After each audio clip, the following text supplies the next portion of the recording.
210, 220, 280, 290, 300, 310.45. Parker Schnabel, the face of Gold Rush, the youngest prodigy to ever mine millions from the harsh frozen land. He's the symbol of perseverance, turning mud into gold, leading a legendary mining empire. But today, he's no longer behind the wheel of his trusty excavator. He's behind closed doors, facing a devastating verdict. The most shocking environmental lawsuit in mining history has crushed everything. Schnabel's gold empire has collapsed, and the sentence is life in prison. What happened to this golden boy? Want to know the truth behind it all? Don't forget to comment 1 if you feel for Parker Schnabel, or 0 if you have a different take. Hit like and subscribe to the channel so you don't miss what happens next, as we uncover every secret in this story. No parole, no more appeals. This is the same Parker who used his college fund to start a mining business, who mined over 13 million in gold by age 24, who turned mud into television gold and raked in 24 million in season 14 alone. But now, his 16 million from this year is frozen. His claims on Dominion Creek are under investigation, and fans are left with one burning question. How did the most disciplined and hard-working young star in television history go from legend to inmate? Parker Schnabel is no stranger to pressure. He's been in the gold game since he was a teenager. By 24, he had earned over 13 million in gold from the ground. In season 14 alone, his team pulled in 24 million, and now, in season 15, with gold prices higher than ever, he should be sitting pretty. But instead, he's on the brink of financial disaster, a mishap, and now something far darker. Because somewhere between chasing ounces and chasing legacy, Parker made a decision that changed everything. And that's where the story veers straight into the courtroom. As he entered this season, Parker had one number on his mind: 10,000 ounces. That was the goal. At current gold prices, that's over 26 million. Massive. But to hit that target, he needed more than hard work. He needed big volume, big payroll, and no delays. And that's when he made a move that raised eyebrows and then alarms. He spent $2.5 million to buy 2 massive gold claims, Gold Run and Sulphur Creek. These weren't ordinary plots. They were historic. Some of the richest sites in the entire Klondike, producing $1.5 billion in gold over the past century. But they were also risky. Stripped ground, unstable terrain, unknown liabilities. Parker didn't flinch. He wanted a shot at greatness, and he was willing to bet everything. To work the new claims, Parker needed to move his biggest wash plant, Bob, from Ken and Stewart's claim to Sulphur Creek. It was a 25-mile trek, the longest he'd ever attempted. He gave his crew just 10 hours to pull it off. Not just tight, insane. But they did it, just barely. Mechanics scrambled to fix broken parts. Tyson Lee pushed the logistics, and finally Bob was up and running again. For a moment, things looked good, really good. In just 4 days, Bob pulled in 295 ounces, worth $776,000. Add another 276, 1 ounces from Roxanne at the elbow cut, and Parker's team crossed the 6,000-ounce mark. 16 million in the books. And just like that, the gamble seemed smart. But behind the scenes, the clock was ticking. The deeper they dug at Dominion Creek and Bridgecut, the more problems surfaced. Big Red, Parker's wash plant, shut down after 12 seasons and over 53 million in gold. Tension bars snapped, halting the entire operation. That plant had delivered 3,300 ounces over the years, and now it was gone. With only Bob and Roxanne running, Parker's margin for error vanished. He needed everything to go right, but it didn't. What you didn't see on TV was the legal trouble brewing. In his rush to expand his claims and mine every ounce before winter, Parker made deals. Fast deals. He bought adjacent claims through a private contract that skipped environmental assessments. And as soon as his crew broke ground at Sulphur Creek, questions arose. Questions about permits, about disturbing a protected waterway, about old fuel drums buried on the land. Questions with no clear answers. Maybe you missed the early signs. A delayed inspection, a quiet visit from government officials. But the red flags were there. And as Parker pushed harder, running operations 24/7, hauling thousands of yards of gravel through protected areas, Those red flags turned into subpoenas. Then came the real bombshell. Federal charges were filed, accusing Parker of deliberate environmental violations. Not small infractions, but big ones. Illegal dredging, disrupting federally protected streams, negligence in waste handling, all tied to that $2.5 million land deal. And as prosecutors dug deeper, they found more. Missing documents, overridden permits, and worst of all, falsified inspection reports signed by subcontractors under Parker's direction. Suddenly, the show wasn't about ounces anymore. It was about evidence. Prosecutors argued that Parker knowingly pushed his operation beyond legal limits to hit his 10,000-ounce goal. Prosecutors argued that Parker cut corners, ignored warnings, and endangered the environment and public safety. At trial, the numbers condemned him. 68 documented violations, over $1 million in unauthorized site alterations, contaminated soil around equipment areas, and over 8,000 gallons of unaccounted hydraulic fluid. Parker's defense team tried to pull the emergency brake. They argued it was all a mistake, that subcontractors dropped the ball, that missing permits were just paperwork delays, that there was no intent to break the law. But when emails were presented in court, things got messy. An email thread from early in the season showed Parker pushing for relentless production and telling his team to ignore agency interference. That message didn't just raise eyebrows.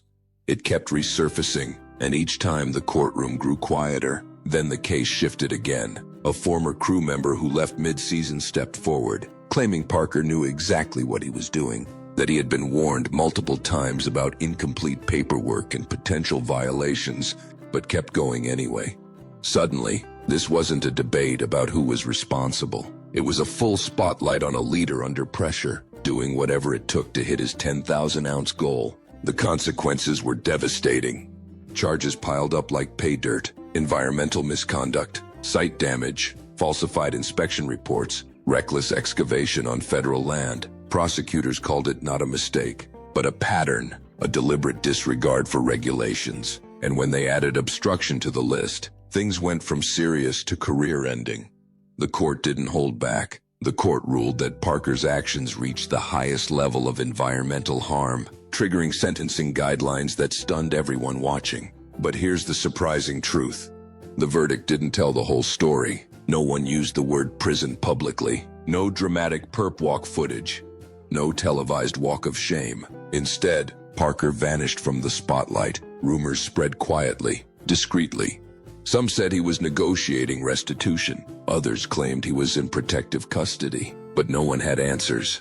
That silence spoke louder than anything. This is Parker Schnabel, the golden boy of Discovery Channel, the kid who started mining as a teenager, who mined over 13 million in gold by 24, who led 8 spin-off shows, including Gold Rush and Parker's Trail, who made 24 million in season 14 alone.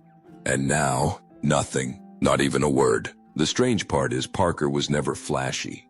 He didn't live like a celebrity. He didn't own mansions or fancy cars. In fact, at the height of his success, he admitted to crashing on a friend's couch in LA. He didn't spend on status symbols. Instead, he spent on memories, trips with his dad, hunting weekends with his crew, World Series tickets, and Vegas getaways. It was never about the money. It was about loyalty and experience. That mindset came from Parker's roots. His great-grandfather carved out a life in the Alaskan wilderness. His grandmother joined him in 1937. His dad still wakes up at 4:30 a.m. to work. Parker grew up around people who didn't quit, who worked through pain, who kept going no matter how brutal the conditions. That's what shaped him, and it's what makes his downfall so painful to watch. He once spent an entire summer working alongside his grandfather, eating dinner together every night, listening to stories spanning generations. That memory, one he said he wanted to preserve, meant more to him than any gold bar. Parker always knew money would fade. Legacy was what mattered, and now that legacy is under threat. Season 15 was supposed to be his comeback, his breakout year, the season he'd hit 10,000 ounces and crush the competition. Instead, it's the season people call cursed. Equipment failures, relentless legal nightmares, everything turned against him. And while Parker tried to stay focused, working harder, faster, smarter. It still wasn't enough. Parker Schnabel's legacy is teetering on the edge in a drama-filled season 15. From hopes of a 10,000-ounce breakthrough to legal nightmares and equipment failures. Can he overcome it? Drop a comment and hit like to uncover what happens next. The pressure caught up, and something snapped. No one knows what happens next. The $16 million he earned this season is tied up in legal reviews. Claims are on hold. The crew is scattered, some staying silent, others trying to hold things together. But without Parker at the center, it all feels different. Dominion Creek was the biggest bet Parker ever made. He didn't just lease the land like before, he bought it outright. That meant no monthly fees, no royalties, but it also meant all the his. He signed that check. $15 million up front, one lump sum, non-refundable. And that was just the start. Because the gold at Dominion isn't on the surface. The gold at Dominion Creek is buried over 40 feet deep. Getting to it will cost millions more for equipment, fuel, labor, and time. By the numbers, it looks like a genius move. Dominion is estimated to hold 80,000 ounces of gold. At current market prices, about $2,000 an ounce.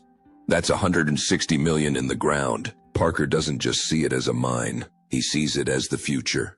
If Parker can pull 10,000 ounces a year for 6 seasons, he'll hit his goal. That's the blueprint. But here's the catch. He's got just 6 years before his permits and water licenses expire. If regulators don't renew them, anything left in the ground is a total loss. So Parker did what Parker does. He went all in. His crew started moving millions of yards of dirt, 25 million bank yards over the mining period, equating to over 4 million yards per season.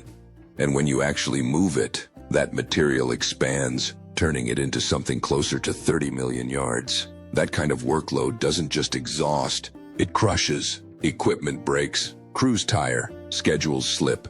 The pressure doesn't just fall on one person, it hits everyone. Tyson Lee, Mitch Blaschke, the entire crew. They feel it every week. Because this isn't a lease deal, there's no safety net. Every delay burns cash. Every ounce they don't recover is $1 Parker won't get back. For Parker, failure isn't an option. Not after that scrutiny. Not with that timeline. Not when the entire operation hinges on him staying one step ahead. 10,000 ounces a year. No exceptions. Now, rewind a bit. Parker didn't get here by playing it safe. From the moment Parker stepped into the spotlight in 2010 on Gold Rush, Alaska, he proved he was different. While other miners bought trucks and toys, Parker focused on the ground, strategy, and crew. By 24, he'd mined $13 million in gold. By season 14, his haul hit $24 million and the show followed him to the Klondike, Oregon, Colorado, even Guyana. He was a workhorse, a planner, and above all, a fighter. But in season 15, something shifted. Dominion was a game changer, but so was the pressure. Parker admitted his real fear wasn't the cost. It was losing his crew, downsizing, cutting the people who'd been with him from the start. He'd rather lose money than lose them. And that's exactly why he chose to go big. Not shrink, not pivot, not salvage. He bought more land. He expanded operations. He even signed a royalty deal with Metallic Minerals for exclusive rights to a 12-kilometer stretch of Australia Creek. That deal alone came with a minimum annual commitment of $1 million plus royalties for every ounce mined. So he wasn't just managing Dominion. Now, he had an entire site tied to Little Flake mining. That's the pace of scaling up, and it's why crew morale became so critical.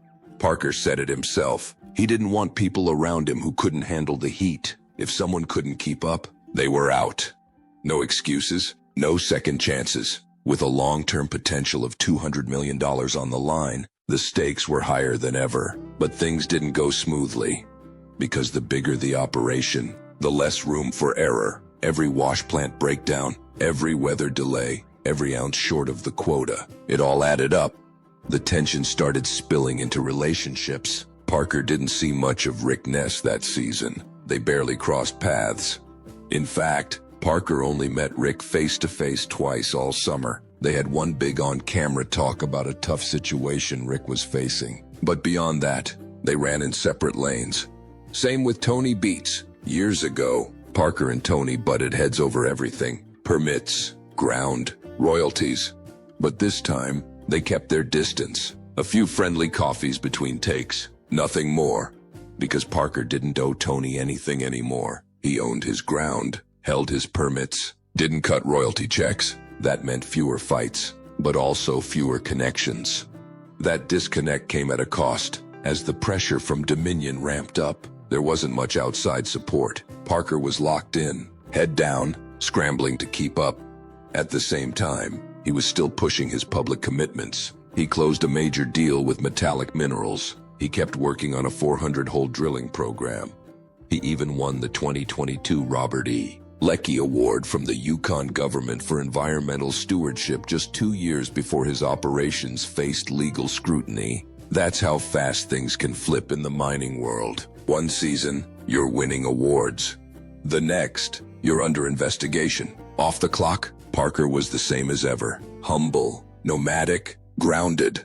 He didn't change his lifestyle despite the ups and downs of his career. He remained the guy who lived simply, shunned the spotlight, and stayed focused on the work and his core values. Parker doesn't live in mansions or party on private jets. He crashes on couches. 1 week in LA, another in Mexico, sometimes the Bahamas. He kiteboards, snowboards, and spends winters on snowmobiles when they're not broken. He's not flashy. He just likes to move, to push. And maybe that's part of the problem. Because while everyone else was wondering how a 20-something could mine 13 million by 24, Parker was out there reinvesting, risking doubling down on new ground. Not in some high-rise boardroom, but 40 feet underground at Dominion Creek, where one wrong move could bury an entire season. By 2024, estimates put Parker's earnings at around 8 million. Others peg it closer to 10 million. Either way, it's not what most expect from a guy who's been the star of Discovery Channel's top-rated franchise for over a decade. He doesn't wear watches that cost more than cars. He doesn't collect rare vehicles.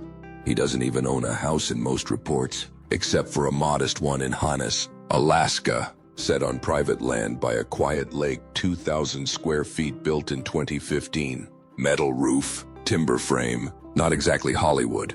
At one point, rumors swirled that he'd bought a $950,000 mansion. Parker shut it down flat, saying he's homeless, that he'd rather sleep on friends' couches. For most, that'd be unbelievable. But for Parker, it's true. This is the same guy who used his entire college fund to bet on himself, choosing pay dirt and permits over dorm rooms. Parker bet 17 million on Dominion Creek. It wasn't his first gamble, but it was the loudest, most public, and riskiest. That ground isn't easy gold, buried 40 feet deep in frozen earth. He needs to move 30 million yards of dirt in 6 years, over 5 million yards a year. Every year, relentlessly, not just on the machines, but on the people running them. Dominion isn't a small mine. It's a gold-hungry monster, and Parker's the only one willing to tame it. Even as gold prices hit record highs, he didn't slow down. He went all in, hiring a bigger crew, adding more equipment. He signed a royalty deal with Metallic Minerals to mine Australia Creek, paying upfront royalties and committing to $1 million in annual work. He's not just mining gold, he's building a gold empire. The work doesn't stop in the Yukon. He's gone global. Guyana, Papua New Guinea, Alaska, Australia, Brazil, from the Klondike to jungles, glaciers to rainforests. While other crews prep for winter, Parker's halfway across the globe filming Parker's Trail, chasing gold where few dare. He manages logistics in languages he doesn't speak, facing bugs, landslides, altitude sickness, anything standing between him and another payday. He once fell ill at 16,000 feet in the Andes. Altitude sickness floored him, but he kept going. And through it all, the cameras kept rolling. Gold Rush, Parker's Trail, streaming rights, merchandise deals, sponsorships, a $2,500 per episode salary.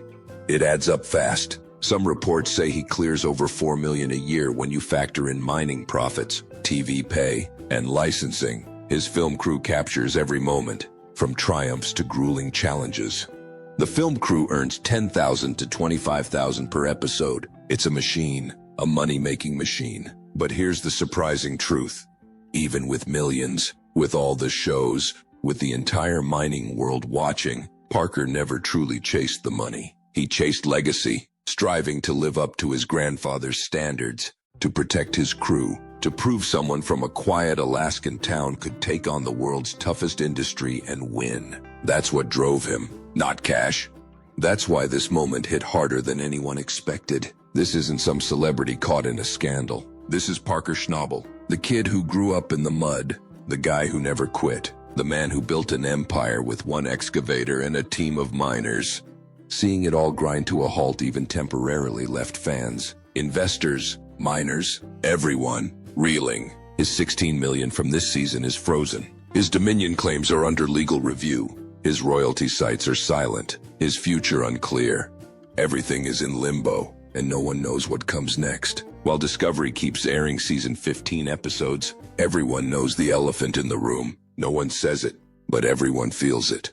The question looms, will Parker come back stronger than ever? Or does this chapter mark the end of a golden run? What do you think? Will Parker rise above or sink in this storm? Drop a comment with 1 if you believe he'll make a comeback, or 0 if you think this is the end. Don't forget to hit like and subscribe to the channel so you don't miss the next secrets in this story, because we've got even more shocking revelations waiting for you. Thanks for watching, and we'll see you in the next video.